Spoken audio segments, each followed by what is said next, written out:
sticking around for this. You're seeing something that's very rare indeed. A Laker to get MVP chance right, in Boston. In Boston. Of all places. Are you kidding me? This play right here, it lives rent-free in my head since 2007 till 2026, until the day I rest in peace.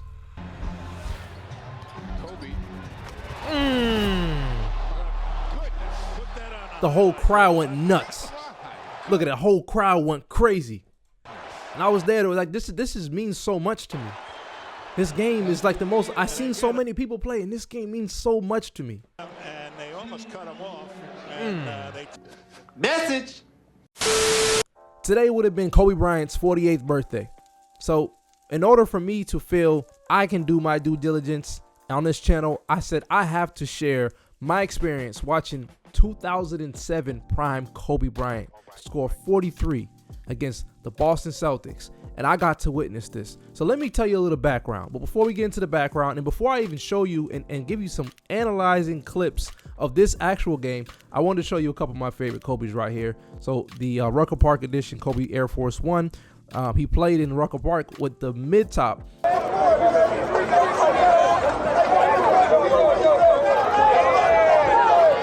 And then he came out with the lows recently under the Protro. And then, of course, the reverse Grinches, one of my favorites. I got some more Kobe's back there in the shoe case that you guys can't see. A lot of shoes on that shoe wall. But I just wanted to share with you a few of my favorite Kobe shoes that I have. And also tell you a little bit about a background. So my mom, right, she asked me, she says, hey, Ty, you want to go to the game? Celtics game. I'm like, hell yeah, I want to go to the Celtics game. Like, are you kidding me? Like, I love basketball. Of course I want to go.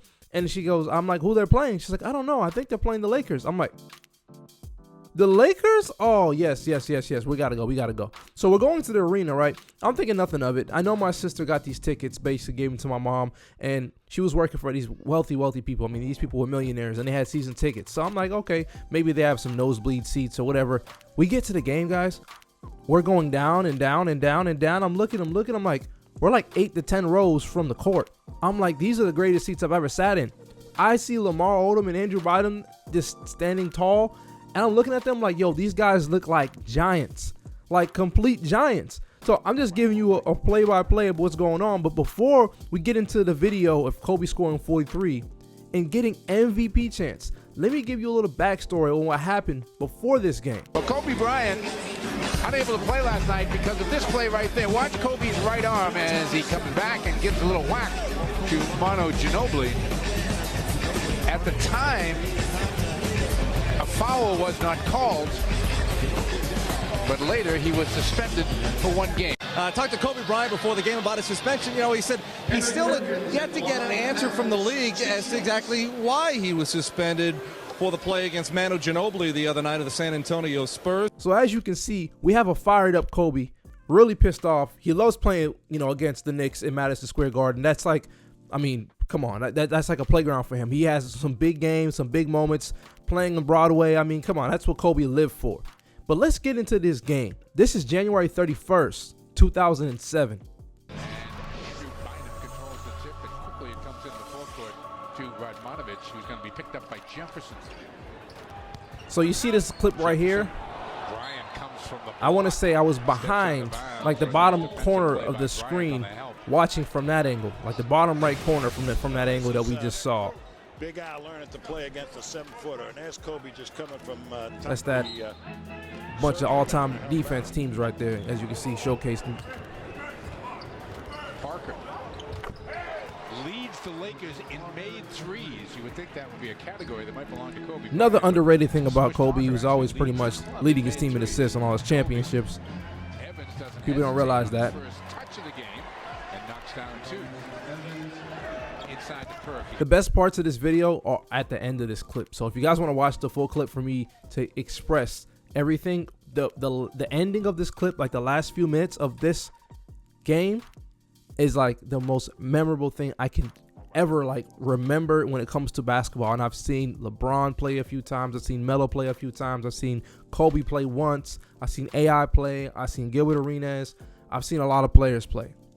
The great spot on Bynum. Can't throw it down there. Well, he had Bynum backed up under the basket. Oh, yeah. All he had to do was go up and Look at this. Come here. Woo. Kobe lays it down. I remember that play. Look at that, left to right, right to left. Ooh, no look. Bam. Craziest part, guys, this Lakers team, literally the next season, right, they went on, right, to go to 3 straight finals. And they were definitely, if you look at these two teams right here, you wouldn't even think they would meet in the finals twice. Because the Celtics this season right here is right before they got KG and Ray Allen. Butter. Just butter, man. Makes it a 12-point game. Look at that. Get that position in. Turn around mid-range. That's a practice shot. Does that all the time. He probably took that jump shot a million times. Just do not have anybody to play Kobe right now. Double team immediately by Scalabrine. Bryant shoots it anyway. That's what I mean about making. You guys understand, this is January. January, the middle of January, right? Right. Think about that now. In the middle of January, man, you go watch, you know, I don't know, players now play. They're not giving you this type of game in January. You know, like, it takes a lot of love for the game and will to win to put on a performance like this against the Celtics, who were the bottom of the league, and go out there and play like this. Look at this. Kobe answers.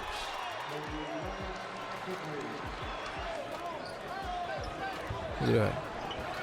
And he makes that shot. Make it look so easy. Gerald is getting a lesson on how to go up, as we talked about, and when he gets 1, the 2. outside shot going, Boom, bottom. go up on him, and then he can go around. Put a hand up, Wally Zerbiak. Put a hand up on that man. You know who that is? I mean, that's major league stuff. Ooh, right to left. And then, as the defense tries to pick him I remember up, that play, though. Like, it's so crazy because think about 2007, 26 points and, almost 20 5 years ago now. assists right now. You know, but I remember this like it was yesterday.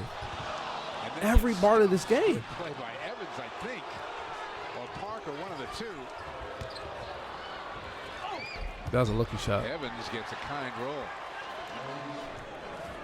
Rondo.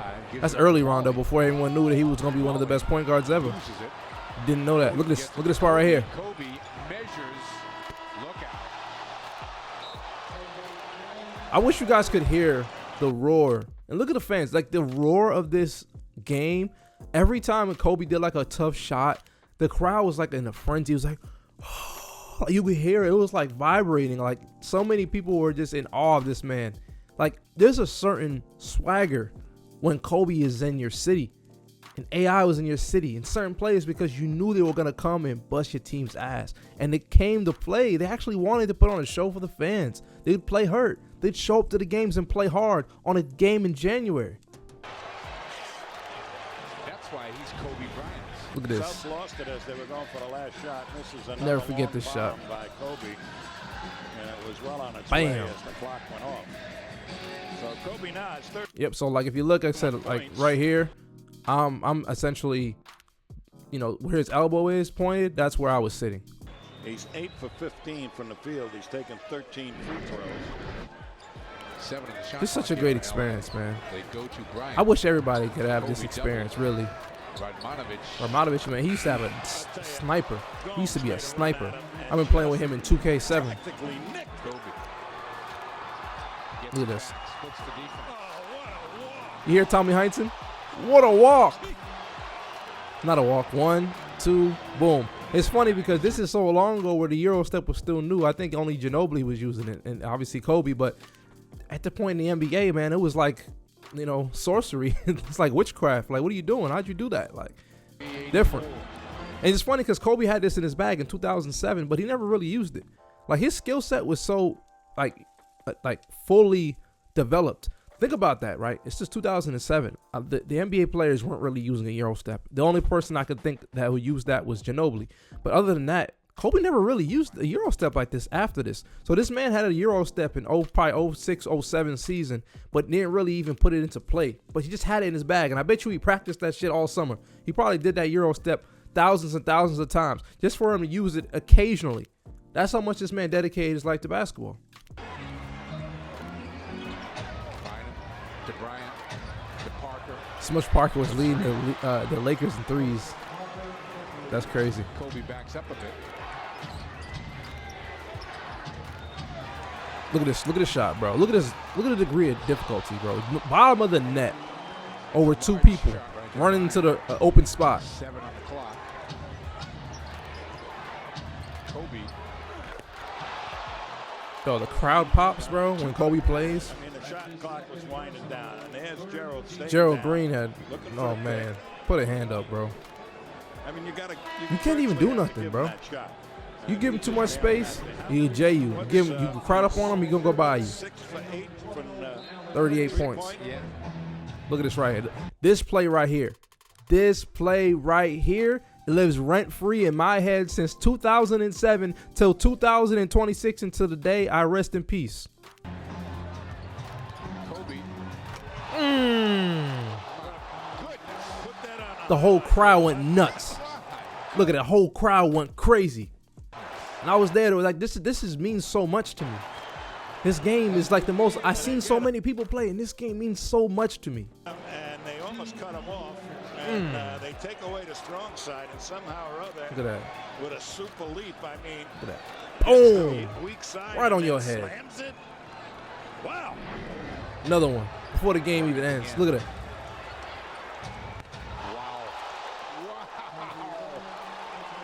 People were going crazy, guys. Gotta understand, man. I only do this because I wanted to share this moment. You know, I started making videos on this channel, right? Once T-Mac said he could have won with Shaq and around that summer last year, I was like, you know what? I'm gonna talk about basketball. I know it's one of the things I know really well. Played, coach, you know, you name it. I love basketball, and Kobe Bryant made you fall in love with the game even more by watching him. Every time I got the chance to stay up late and watch the games, even though I had school or working the next morning, whatever the case may be, staying up for those 10:30 games on the East Coast to watch Kobe play the Suns or the Spurs or an East Coast team or a West Coast team, it was always a treat. I feel like he made it worth me being tired the next morning because he loved the game so much, bro. Like, I just feel like that energy, the aura, the intensity, we don't get that no more. And Kobe was the last of it to me. Kobe was the last guy, to me, in my opinion, that made the NBA a competitive league to the T, to the point where they had a lax defense, like Adam Silver said, because people were saying that they weren't allowed to score enough and people were restrained from talent.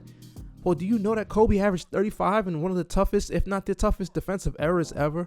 He averaged 35 points. So what would he do in today's league? I say a minimum of 43. A minimum. You don't think he can get 8 more points in with the lanes open like this, when you can't touch nobody? I think 43, maybe even 45 if I'm, you know, feeling generous. But I'm just saying, guys, what Kobe means to me, to this channel, to many fans across the league, across basketball, across the country, China, his impact in different regions of the world. It's something I don't think we'll ever get again. And I hope I'm wrong, because I want to have another player that can make me feel that. But sometimes I'll just be sitting in the living room, right? I'm like, you know what?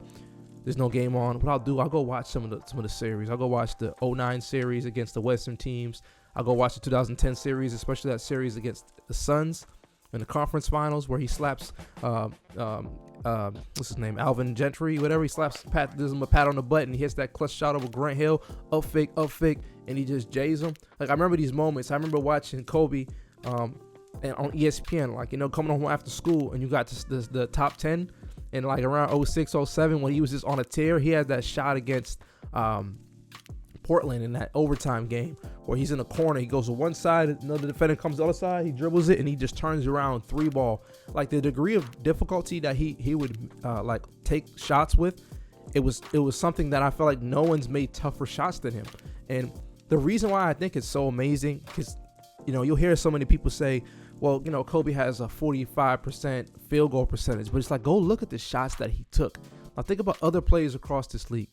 Think about how skilled they are now, but think about them taking those shots and still being able to have a 45% field goal percentage. Like, they would have a lot lower field goal percentage because those shots were practiced. Like, people would like to say what you want about his shot selection. He practiced those. He didn't take those because he just wanted to do them because he was selfish. He went and spent hours of the day in the summer practicing shots that were tough to make because he knew it was his responsibility to bring and be the best basketball player for the Lakers. So, like, say what you want. Yeah, they might have not been the best high percentage shots, but he took those shots and made some of those shots. So that means he also missed some of those shots. So this man was willing to risk a lot of things to win. And then in the day, what he didn't risk, or what he didn't leave on the line was his heart. Like, he walked away from the game knowing he gave everything he had. Not an ounce of his soul felt like he, kept it. He left it, everything on the court, everything. He was playing with his shoulder, with ice packs. Like, he did everything. He gave his body to the league, and he won 5 rings in 20 seasons. That's damn sure really good. I mean, that is great. Say what you want about any other player. I didn't get to witness the prime Jordan play on TV, or I was too young to watch a prime Jordan. Caught the tail end, Wizards, but a prime Jordan. No, I didn't see it. A prime Braun, a prime Curry, a prime KD, a prime Kobe, a prime AI, a prime T-Mac, a prime Shaq, a prime Duncan. I've seen them all. What I can tell you is Kobe Bryant was the best basketball player I ever witnessed. On TV live and in person like this, he was the best player I have ever seen. I will go to my grave defending that, and I don't care how that makes anybody feel. So these are just my thoughts, ladies and gentlemen. One more time, happy birthday to Kobe Bryant. I hope you guys enjoy this channel. I hope you know that I made this channel, like I said, in order to defend Kobe's legacy, in order to defend basketball, in order to defend the game we grew up and loved playing. I do it for that reason. I don't do it for money. I don't care about anyone's, opinions on if I'm a quote unquote hater of some player. I'm doing it because I'm changing the narrative around the lies that are surrounded with a lot of players and a lot of things regarding the NBA now and certain players. I want to get to the facts. I want to get into the truth, and I want to bring the game back to what it needs to be. And I don't know if we can do that with Adam Silver, but I do know one thing. When I watched Kobe Bryant, there wasn't a day that went by that I said I'm being cheated as a fan from this product that I'm watching. I feel like it was worth my money. It was worth my time. It was worth me staying up late and watching these games. And now I can't say the same. Happy birthday, Kobe Bryant. We miss you. We love you. May your wife and family, mourn and heal and recover from the loss, the tragic loss of you and your daughter and the rest of the people that were, tragically killed on that crash. But we love you. We miss you. And we want to just wish you a happy birthday. You mean a lot to everybody here that watches my show and many people across the whole globe. So take care, everybody. Subscribe, hit that like, and I'm going to see you guys in the next video. Peace.